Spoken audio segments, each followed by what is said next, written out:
Welcome to the channel that celebrates a personal and a global journey towards veganism.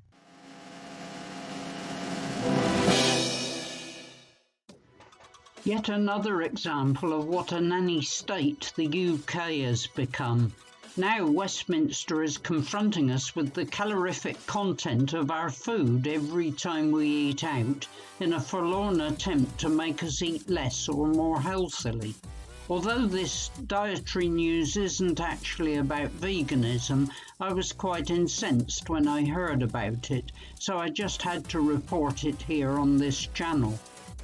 As of Wednesday the 6th of April 2022, food businesses with more than 250 employees, including cafes, restaurants and takeaways, will be required to display calorie content on menus, online menus, third-party apps, food delivery platforms and food labels at the point a customer is choosing food and drink for immediate consumption.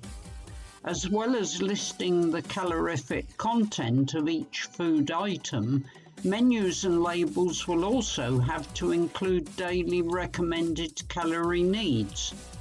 The government claims that this will facilitate the making of more informed, healthier choices when it comes to eating food out or ordering takeaways. There's little doubt that obesity is a serious issue. Overweight and obesity-related conditions across the UK cost the NHS £6.1 billion each year, with obesity being the second biggest cause of cancer across the UK. Nearly 2/3 of English adults are overweight, while 4 in every 10 children are overweight or obese by the time they leave primary school. But it's naive to think that imposing this extra layer of bureaucracy on food establishments will solve the problem, especially in the present economic circumstances.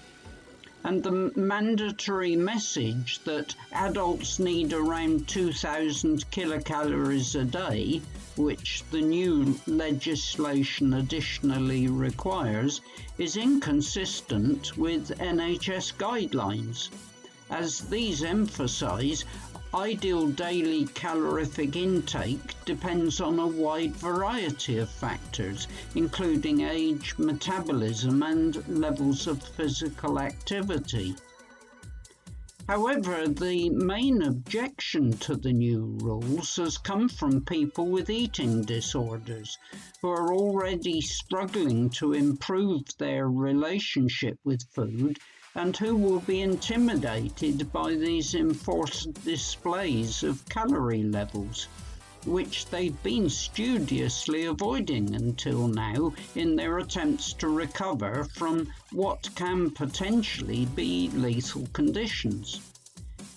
A petition has been launched asking for alternative menus to be legally available on request that don't display calorie information. And something called the No Calorie Project has started compiling a list of food establishments that are already offering this alternative.